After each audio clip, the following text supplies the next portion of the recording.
শ্রমিকদের দিবস, ওই দিবস আমরা বন্ধ রাখি না, আমরা কাজ করে যাই। সব জায়গায় পালন করতে পারে কিন্তু আমরা পারি না। আমরা পালন করতে গেলে দোকানদাররা পরের দিনে কাজে আইলে আমরা না করে দিব, কাজ দিব না। আর ঈদের দিন পর্যন্ত দোকানদারি করে, ঈদের জন্য দোকানটা বন্ধ করে। সহ্য করতে না পারি তখন আমরা পানিতে নামি। প্লেট গরম, আগুনের মতো প্লেট, খালি হাতে ধরা যায় না। মাথায় নিলে চেহারায় তাপ লাগে, তখন তাপ লাগলে প্লেট নামাইয়া ট্রলারে দিয়ে আমরা পানিতে। একদিনে কাজ হলে 3টা যায়, 5টা যায়, কোনো সময় 1টা যায়, কোনো সময় যায় না। সকাল 8টা 9টার দিকে ধরলে আপনার মনে করেন 2টা সন্ধ্যা হয়ে যাবো, 3টা 4টা। আর এটা আপনাদের মনে করেন 4টা মাল যদি আমরা দিতে পারি তাহলে 1000 খানি করে টাকা পাওয়া যায়। সেদিন খেলা আপনাদের মনে করেন 200 300, সময়তে 100, সময়তে আবার 500। জি না ভাই, পর্যাপ্ত আমাদেরকে ঠকায় হালায়, আমাদেরকে অনেক ঠকায়, পোষায় না।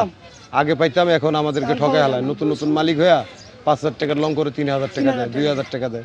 আর আমাদের খরচ হয়ে যায় 200-300 টাকা। তা 500 টাকা পাইলে আমাদের কি পোষায়? ঘর ভাড়াই দিম কি, বাল বাচ্চারে খাওয়াবো কি, আর বাপ মারেই খাওয়াবো কি? কেমন চলবো আমরা? আমাদের খুব সমস্যার মাধ্যমে আছে। তাদের প্রতি দাবিটা হলো আমাদের ন্যায্য মজুরি, আর কিছু না। একটু বাড়াই দিলে আমাদের চলার জন্য সুযোগ সুবিধাটা। দাম বাড়ছে, সব জিনিসের দাম বাড়ছে, লেবারের দাম বাড়ে নাই, আমাদের মজুরির দাম বাড়ে নাই। এই মালিক মহাজনরা আমাদের দাম আরো কমে হালাইছে। মনে করেন এখন একটা পার্টি আসলো, পার্টির থেকে আমরা চাই নিমু, এই মালটা আমাদের 5000-6000 টাকা দিবেন।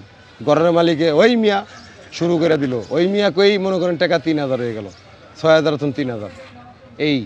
এই তোমার তো আমরা আছি। ওই মিয়া কইলে আর আমরা কি আর হুশ থাকে? আমাদের ঘরের হাজি যদি কয় তাহলে আমাদের কি হুশ থাকে? আমাদের 3000-2500, সময়তে 2000 টাকা দিয়ে করতে হয়, বাধ্যতামূলক। বান্দা কাজ করি। বেশি পরিশ্রম হলো আপনাদের প্লেট, বড় বড় প্লেট, 1 টন, 1200 কেজি, 800 কেজি। এই সমস্ত প্লেট আমরা 10 জন 12 জনের মাথায় নিলে খুব আমাদের একটা রিস্ক হয়ে যায়। সময়তে প্লেট মাঝে মধ্যে পড়েও যায় মানুষ।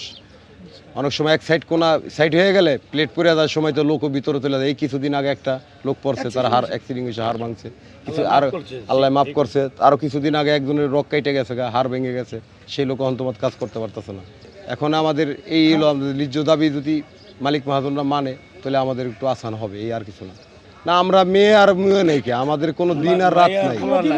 আমাদের সারাদিন 364 দিনে 65 দিন কাজ করে খাইতে হয়। শ্রমিকদের দিবস, ওই দিবস আমরা বন্ধ রাখি না, আমরা কাজ করে যাই। অন্য শ্রমিকরা বন্ধ রাখে, কিন্তু আমাদের এখানে কোনো বন্ধ নেই, আমাদের কাজ চলে। আমাদের কোনো মালিক সমিতি নেই, কিছু নাই। সহ্য করতে না পারি তখন আমরা পানিতে নামি। প্লেট গরম, আগুনের মতো প্লেট, খালি হাতে ধরা যায় না। মাথায় নিলে চেহারায় তাপ লাগে, তখন তাপ লাগলে প্লেট নামাইয়া ট্রলারে দিয়ে আমরা পানিতে ডুব দিয়ে নিই। ডুব না দিলে মাথা ঠিক থাকে না, গরম হয়ে যায় সব।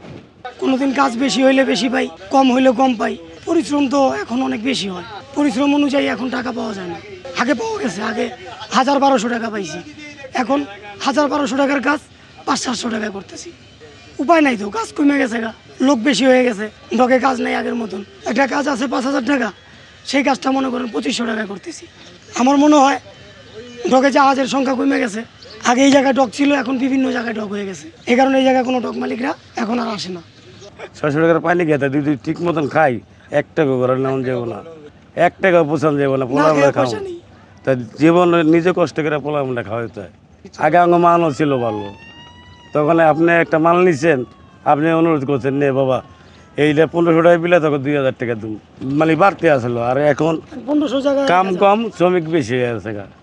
বলে আমি যদি না করি আরেকজন লয়ে জায়গা। কিন্তু বর্তমানে বাজারের পরিস্থিতি খারাপ, এই কারণে মনে কোনো নিয়ে উদ্ধার নেই তো, কেউ চাকরি নেই, কেউ কিছু না। যার চাকরি ছিল চাকরি সেটাও নিয়ে কামাইছে, ওই চাকরি করে না কি লিগা 3 মাসের 4 মাসের বেতন বাড়ায় থাকে, দেয় না, জিতে ঠেলায় পরে আয়গা লাগলে না খাই মরুম। একটাই বলে 1 টাকা লিয়ে পোলা বলে লাগাম। রোদের তাপমাত্রা যদি থাকে 42, রোদে প্লেটে হয়ে জায়গা 50-এর রয়েছে। এরপরে দোকানদারের কাছে গিয়ে যদি বুঝির হয় না, দোকানদারা নানান ধরনের কথা বলে, এই মাল বেচতে পারবো না, তোমরা অন্যখানে যাওগা, মাল বেচবো না, অন্য কাম করো, এই নানান ধরনের কথা বললে তার বাধ্য হয়ে কম মজুরিতে কাম করতে হয়। আমাদের সংসার চালানোর জন্য, পেটের জন্য বাসাতে না এরোদে কাম করতে হয়, জামা ভিজে, লুঙ্গি ভিজে, এরপর আমাকে কাম করতে হয়।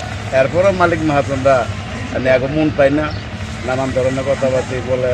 সব জায়গায় পালন করতে পারে কিন্তু আমরা পারি না। আমরা পালন করতে গেলে দোকানদাররা পরের দিনে কাজে আইলে আমরা না করে দিব, কাজ দিব না। আর ঈদের দিন পর্যন্ত দোকানদারি করে, ঈদের জন্য দোকানটা বন্ধ করে। তো আমরা যে শ্রমিক দিবস পালন করতে যাই পরের দিনে দোকানে এলে বলে কাজ করে না তোমরা যাও তো আমাকে তো কাজ করে খাইতে হইব এই জায়গা না করে অন্যখানে করতে হইব কাজ করে খাইতে হইব না এই কাজের ভয়ে কই যাবো কাজ করতে এই ভয়ে আর যে দেশে যেই পরিস্থিতি শুরু হয়েছে কোন জায়গায় কাজ করবো অন্য কাজ দ্বারা গিয়ে করতে পারবো না এই জন্য এরা যেভাবে বললাম ওইভাবে কাজ কাম করতে হয়